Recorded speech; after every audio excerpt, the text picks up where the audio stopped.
जय भीम जय भीम जय भीम जय जय जय जय जय भीम जय भीम जय भीम ಒಳಬಿಸಲಾತಿ ಜಾರಿ ಆಗಲೇಬೇಕು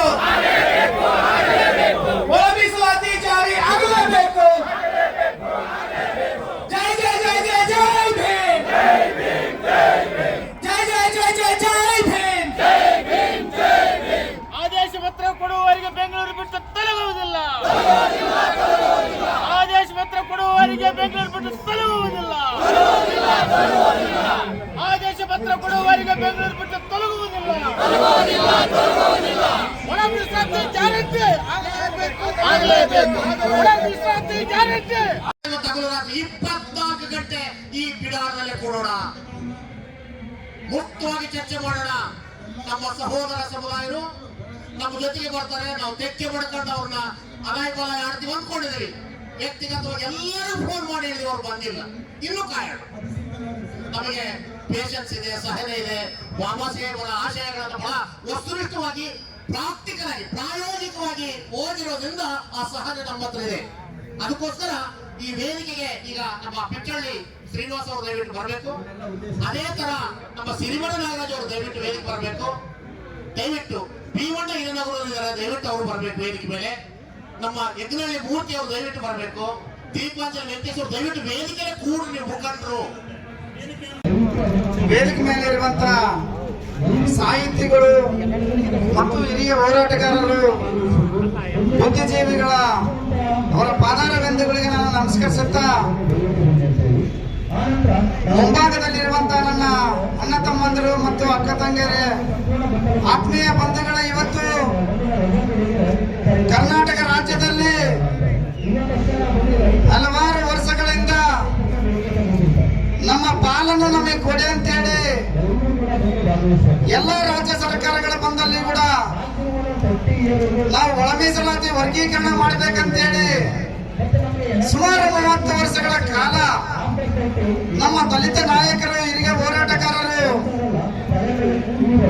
ಲಾಠಿ ಏಟು ತಿಂದರು, ಬೂಟಿ ಏಟು ತಿಂದರು, ಅರವತ್ತಲೆ ಮೆರವಣಿಗೆ ಮಾಡಿದರು, ಕೇಸುಗಳನ್ನು ಹಾಕಿಕೊಂಡು ಮಕ್ಕಳ ಮಕ್ಕಳು ನೋಡಿದ್ರೆ ನಾವು ಜೈಲಲ್ಲಿ ಕೂಡ ಕಾಲ ಕಳೆದು ಹಲವು ಪ್ರಾಣತ್ಯಾಗಗಳು ಮಾಡಿದಂತ ಉದಾಹರಣೆಗಳಿದ್ದಾವೆ.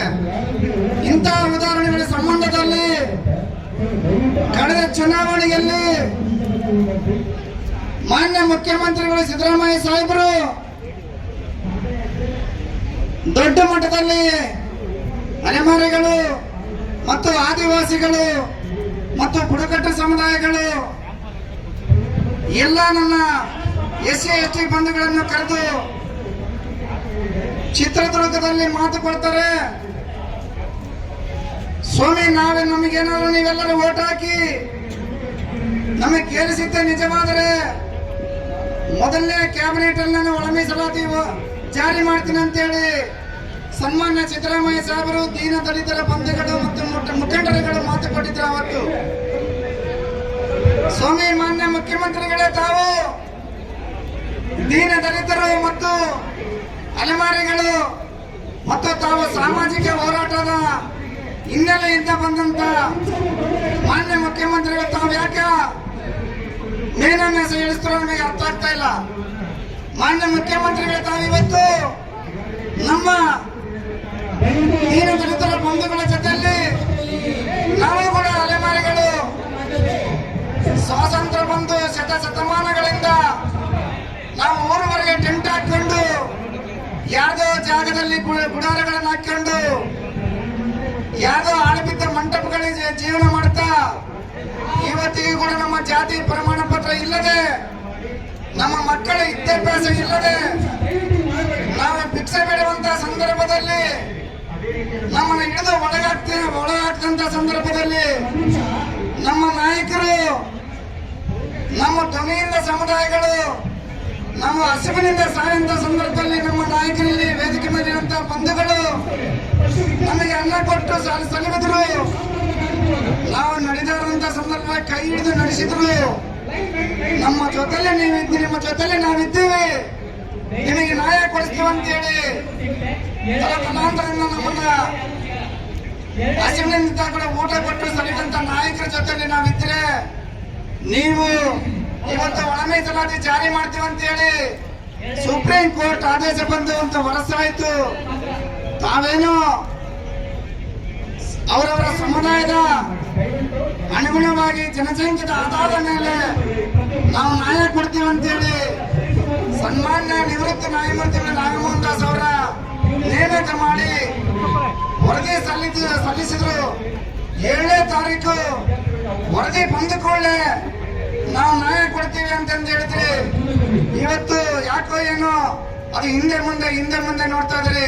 ಅದು ಮುಂದೆ ತರುವಂತ ಕೆಲಸ ಮಾಡಿ ಎಲ್ಲೇ ಇದ್ದರೂ ಕೂಡ ನೀವು ಆಗಲಾರ್ದನೆ ವೈಮನಸ್ಸನ್ನು ಉಂಟು ಮಾಡುವಂತ ಕೆಲಸ ಮಾಡ್ತಾ ಇದ್ರಿ. ಮಾನ್ಯ ಸಿದ್ದರಾಮಯ್ಯ ಸಾಹೇಬ್ರೆ, ನಿಮ್ಮನ್ನು ನಾವು ನಂಬಿದ್ದೀವಿ. ನಾವು ತಾವಿರುವಂತ ಸಂದರ್ಭದಲ್ಲಿ ಎಲ್ಲೆಲ್ಲೇ ಹೋಗಿ ನಾವು ಗುಡಾರ ಗುಡಿಸಲಲ್ಲಿ ಕೂಡ ನಾವು ಓಟು ಕೇಳಿದ್ದೀವಿ. ಮಾನ್ಯ ಸಿದ್ದರಾಮಯ್ಯ ಸಾಹೇಬ್ರು ಬಂದ ಕೂಡಲೇ ನಮ್ಮ ಪಾಲು ನಮಗೆ ಕೊಡ್ತಾರೆ, ಒಳ ಮೀಸಲಾತಿ ಜಾರಿ ಮಾಡ್ತಾರೆ ಅಂತೇಳಿ ನಿಮ್ಮ ಮೇಲೆ ಅಷ್ಟೊಂದು ವಿಶ್ವಾಸದಿಂದ ನಾವಿದ್ದೀವಿ. ಆದ್ರೆ ನಮ್ಮನ್ನ ಯಾಕೋ ಏನೋ ನೀನು ರಾಜಕೀಯ ಪರವಾಗಿ ಮಾಡ್ತಾ ಇದೆಯೋ, ಇಲ್ಲ ಯಾರೋ ಹಿರಿಯ ಸಚಿವರು ಹೇಳಿದ ಮಾತು ಕೇಳ್ತಾ ಇದೆಯೋ, ಇಲ್ಲ ಮುಂದುವರೆದ ಸಮುದಾಯಗಳು ಮಾತು ಕೇಳ್ತಾ ಇದೆಯೋ ಗೊತ್ತಿಲ್ಲ. ನಾವು ಸಣ್ಣ ಸಮುದಾಯಗಳು ಅಲೆಮಾರಿಗಳು ಇವತ್ತು ಬೀದಿಯಲ್ಲಿದ್ದೀವಿ. ನಮಗೆ ಆಯ್ತು, ನಮಗೆ 1% ಅನ್ನು ತಾವು 49 ಸಮುದಾಯಗಳಿಗೆ 1% ಅನ್ನು ನೀವು ಘೋಷಣೆ ಮಾಡಿದಿರಿ. ತಾವು ವರದಿ ಕೊಟ್ಟಿದ್ದ ವರದಿ ನೋಡಿದ್ದೀವಿ. ಆದ್ರೂ ಪರವಾಗಿಲ್ಲ, ನಮ್ಮ ಅಣ್ಣ ತಮ್ಮಂದ್ರ ಜೊತೆ ನಾವು ಇರ್ತೀವಿ. ನಮಗೆ 1% ಆದ್ರೂ ಸಾಕು, ಕೂಡಲೇ ನಮಗೆ ಜಾರಿ ಮಾಡಿ ನಮಗೆ ನ್ಯಾಯ ಕೊಡುವಂತ ಕೆಲಸ ಮಾಡಿ.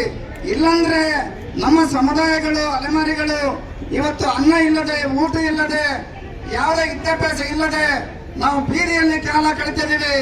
ನಮಗೆ ಭಿಕ್ಷೆ ಬೇಡಬೇಕಾದ್ರೆ ಪರ್ಮಿಷನ್ ಕೊಡು, ನಾವು ಭಿಕ್ಷೆ ಬೇಡಿಕೊಂಡು ಇನ್ನೊಬ್ಬರು ನೀಡಿದಂತ ಎಂದೆಲ್ಲ ಊಟ ಮಾಡಿ ಬದುಕ್ತೀವಿ. ಹಾಗಾದ್ರೆ ನಿಮಗೆ ಸಮಾಧಾನ ಇರಂಗಿದ್ರೆ ನಮಗೆ ಜಾರಿ ಮಾಡಬೇಡ, ಇಲ್ಲ ನಮಗೆ ನ್ಯಾಯ ಕೊಡ್ಬೇಕಾದ್ರೆ ಜಾರಿ ಮಾಡ್ಬೇಕಂತೇಳಿ ಮುಂದಿನ ಏನು ನೀವು 17ನೇ ತಾರೀಕು ನಾವು ಜಾರಿ ಮಾಡ್ತೀವಿ. 17ನೇ ತಾರೀಕು ನಾವು ಸ್ಪೆಷಲ್ ಕ್ಯಾಬಿನೆಟ್ ಅನ್ನು ಕರೆದಿದ್ದೀವಿ ಅಂತ ಹೇಳ್ತಾ ಇದ್ರಿ.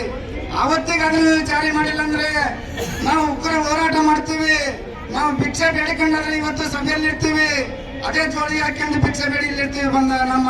ನಾವು ಭಿಕ್ಷೆ ಬೇಡಕ್ಕಾಗಲ್ಲ, ನಮ್ಮ ಬಿಡಬಾರ್ದು, ಅಲ್ಲಿವರೆಗೆ ನಮ್ಮ ತಾಳ್ಮೆ ಕಾಯಬಾರ್ದು.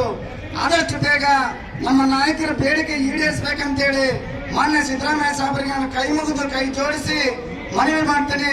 ನನಗೆ ಮಾತನಾಡಕ್ಕೆ ಅವಕಾಶ ಮಾಡಿಕೊಟ್ಟಂತ ನನ್ನೆಲ್ಲ ನಾಯಕರಿಗೆ ವಂದಿಸಿ ನನ್ನ ಮಾತನ್ನು ಮುಗಿಸ್ತೇನೆ. ಜೈ ಹಿಂದ್, ಜೈ ಭೀಮ್.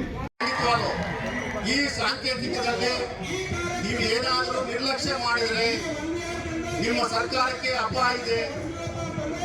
ನಿಮ್ಮ ಚಾರಿತ್ರಿಕವಾದಂತ ನ್ಯಾಯಪರವಾದಂತ ನೀತಿ ಏನಿತ್ತು ಅದು ಸರ್ವನಾಶ ಆಗುತ್ತೆ. ದಯವಿಟ್ಟು ನೀವು ಈ ಒಂದು ಶಾಸನಬದ್ಧ ಅಧಿಕಾರವನ್ನ ತೆಗೆದುಕೊಂಡು ಇದನ್ನ ಅನುಷ್ಠಾನ ಮಾಡಿ ಸುಗ್ರೀವಾಜ್ಞೆಯನ್ನು ಹೊರಡಿಸಿ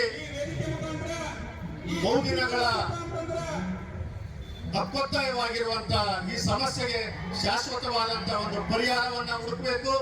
ಮತ್ತು ಇನ್ನಿತರೆ ಮತ್ತೆ ವೇದಿಕೆಯ ಅಥವಾ ಈ ಹೋರಾಟದ ಸಂಘಟಕರು ಅವರ ಭಾವನೆಗಳು ಏನಿವೆ ಅಂತ ಅನ್ನೋದು ನಮ್ಗೆ ಇನ್ನೂ ಸ್ಪಷ್ಟವಾಗಿಲ್ಲ. ನಾವೆಲ್ಲ ಜೊತೆಯಾಗಬೇಕಂತ ಬಂದಿದ್ದೀವಿ ಅಷ್ಟೇ. ಆದರೆ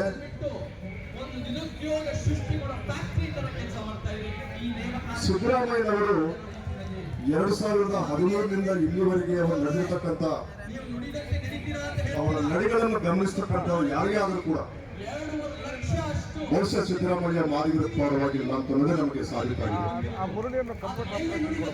ಯಾರಾದರೂ ಒಪ್ಪರೆ ಬಿಡಿ, ನಮ್ಮ ಅನುಭವವನ್ನು ನಿಮ್ಮ ಮುಂದೆ ಇಷ್ಟಪಡ್ತೀವಿ.